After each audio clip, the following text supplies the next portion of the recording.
G'day, my name's Nurchin, and this video is a bit of a wild one, because today we're talking about herbal medicine and herbology. Now, hold up.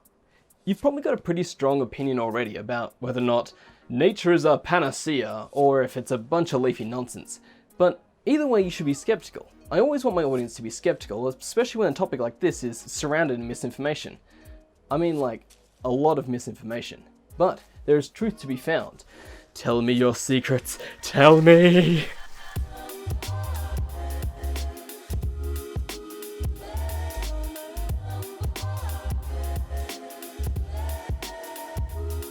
We're going to be looking at herbal medicine from the science to the magic. Now, before we can get into the fun stuff, it's important to explain why your local chemist doesn't look like a florist. Now, the theories are similar to modern science, but there are often some glaring fallacies or some lesser known technicalities that kind of get it labeled as a pseudoscience. Now, it's important to remember that herbal medicine does work. Well, most of it does, or some of it does, otherwise those thousands of years where it was their only form of medicine would have just resulted in lots of deaths.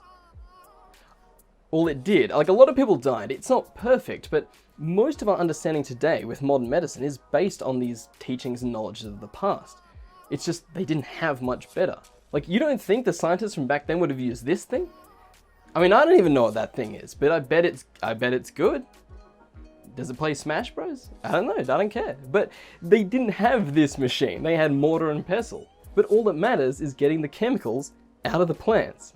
These chemicals kind of define modern medicine. We've worked really hard to get these chemicals out of the plants so that they can be measured and, most importantly, standardized. There's just so many inaccuracies. When you get a pure herb or a pure root or vegetable of some kind, you don't know how much is in that, depending on where it grew, what conditions it grew up in, where is its genus. And then you've got, so impurities aside, a lot of plants don't want to be eaten. And a lot of them will involve toxic layers in the skin or in, seeds that will cause your body serious harm. All the doctors are trying to do is get the good stuff out and leave the nasty stuff behind. There's some kind of theory or idea that because it's from nature, it can't hurt you, or because it's from nature, it's healthier, which is just completely unfounded. No one's ever been able to prove any of that. And if you look at half of the stuff out in nature, especially in Australia, if it's from nature, it doesn't love you. That's just... Where are they getting that from? That mushroom is from nature. It'll kill it. Don't eat it. God damn it. So, the skeptics out there are probably thinking, yeah, why on earth would you take herbal medicine in the modern day? Well, there's plenty of good reasons. Most notably, it's affordability and accessibility.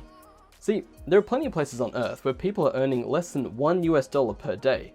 They don't have access to expensive medicines, but they've got plenty of access to herbs. And they're probably thinking, why on earth would you spend all this money on medicine when I've got a couple of plants to do the same job? It's just based around, typically, the culture that you grew up in. A great example of this knowledge is from 1653, when the author Nicholas Culpeper wrote The Complete Herbal. It's kind of like a gospel for herbal remedies at the time. And it was great, because people could start to, treat themselves rather than having to find a specialist all the time, which is kind of how we're seeing herbal remedies being used today. And it's worth keeping in mind that back then, and even now, there are plants that we don't understand. It isn't always as simple as taking out the chemical, because sometimes its healing effect is based on the cocktail of chemicals that's within the plant entirely. So that's worth keeping in mind for the skeptics, Science isn't the panacea either.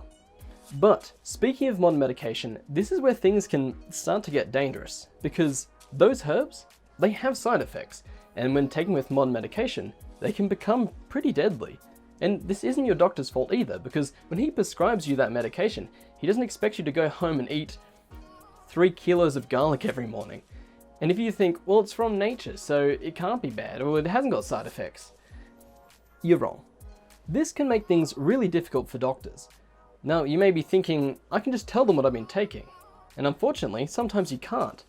In 2014, the University of Adelaide conducted a survey on some herbal remedies, and it showed up to 60% of the ingredients didn't match what was listed on the bottle. See, this is why this stuff can't be sold as medicine, and why instead of saying things like, this cures anxiety, it says, this calms an anxious mind. Instead of lowering cholesterol, it says, let's put butterflies in the blood.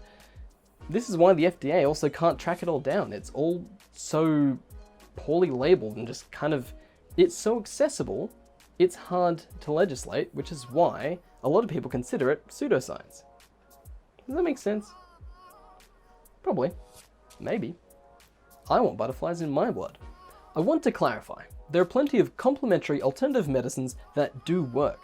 The problem is, there are these people in positions of authority that are spreading misinformation. I've read some sources and articles written by intelligent people sprouting dangerous nonsense. And here I am trying to make people aware of the dangers, and I'm just a wizard. That's right, science is all well and interesting, but I typically have no clue what I'm talking about. But a bit of magic? Now we're talking. As we've talked about before, wizards and sorcerers were just intellectuals of the time, and people would come to them for medicine or remedies. Now, a lot of these plants and practices were a complete mystery to the peasantry, which kind of added upon that mysterious reputation. A little something for the Harry Potter fans. The Mandrake from Herbology class was actually inspired by real superstitions surrounding the plant. It was genuinely believed that if you pulled it from the ground, it would make an ear-piercing scream that could kill a human. Sometimes to pick these things, they would attach a dog to the plant and then call it from afar.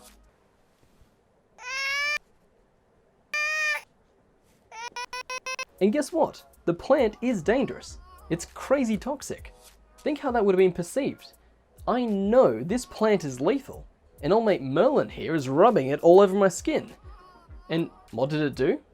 Well, things got a little bit funky.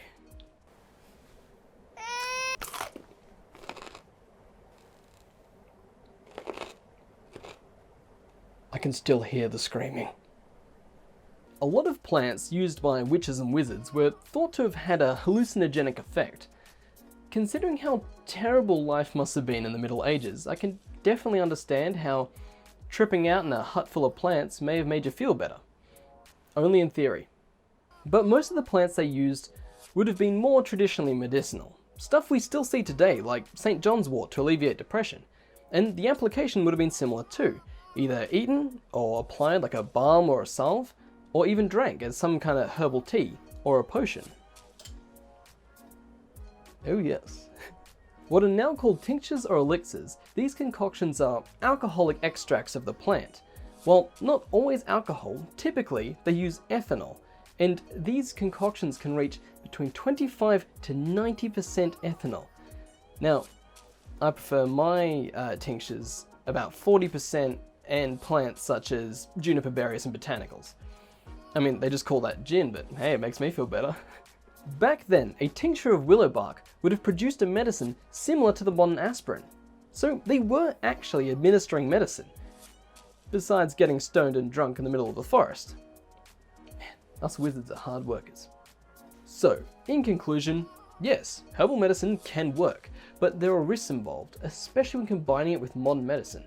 Now, all I can ask of you is to do your research when using any kind of alternative medicine, or even modern medicine for that matter.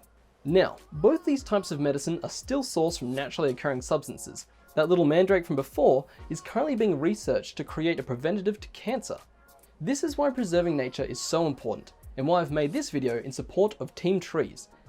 Ah, yes. Well, this video was originally made in support of Team Trees, but I took so long finishing it, we are not only well into 2020, but they've already achieved their goal, so congratulations to Mr. Beast and everyone on that one. But since then, something far more pressing has arisen, the Australian bushfires. This bushfire season, Australia has been hit like never before, with hundreds of uncontained fires across the country, claiming lives, destroying homes, and killing millions of animals. I can't even give you an accurate figure due to how rapidly these numbers are changing.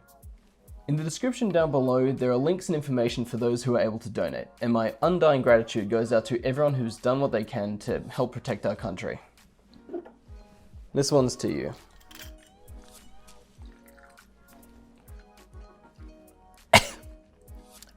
Yeah, that just tastes like alcohol.